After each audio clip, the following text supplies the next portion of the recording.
Le mercredi 10 janvier 2018, comme toutes les précédentes, fut une journée faste pour le Bénin.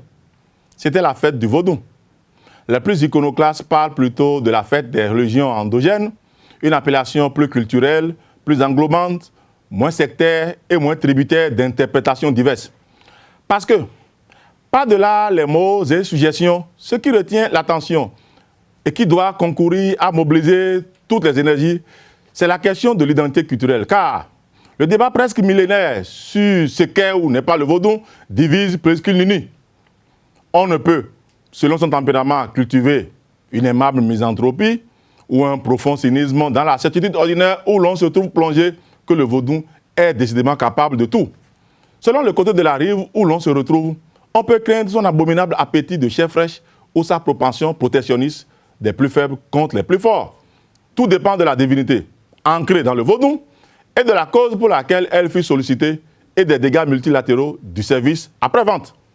Pourtant, cette célébration identitaire devrait pouvoir présenter à la face du monde la plus belle louange de ce que Dieu, le souverain créateur, peut être autrement évoqué que par les seules déclinaisons monothéistes totalement étrangères à nos pratiques ancestrales. L'éloge irrécusable, le sens très élevé d'un art si sérieux, au style métaphysiquement dense et sévère de nos pratiques culturelles sont une source incommensurable des valeurs culturelles que nous devons œuvrer à faire révéler au monde. L'Inde et la Chine divisent l'espèce humaine en deux.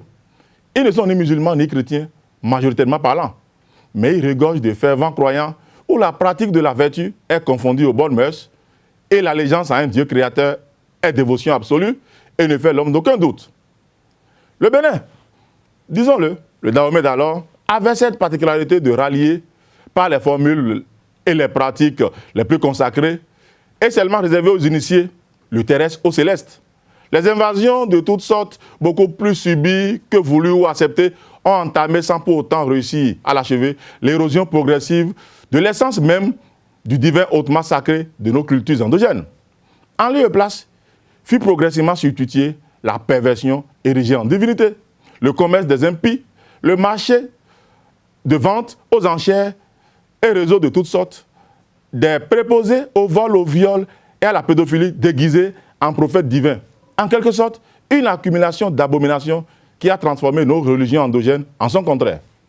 Heureusement donc que, comme dans toute société organisée, subsistent des gardiens du temple, ceux qui ont réussi à conserver précieusement certains patrimoines endogènes que fièrement aujourd'hui nous pouvons exhiber pour faire des envieux.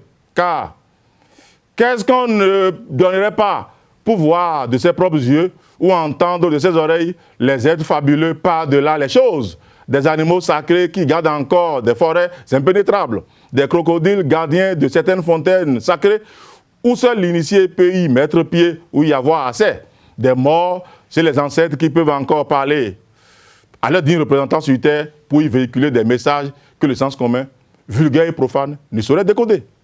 Ailleurs, des mélanges de feuilles et racines dont les effets aux vertus insoupçonnables continuent d'apporter bonheur et félicité pour des régions où la médecine moderne relève encore d'un mythe ou a franchi ses limites.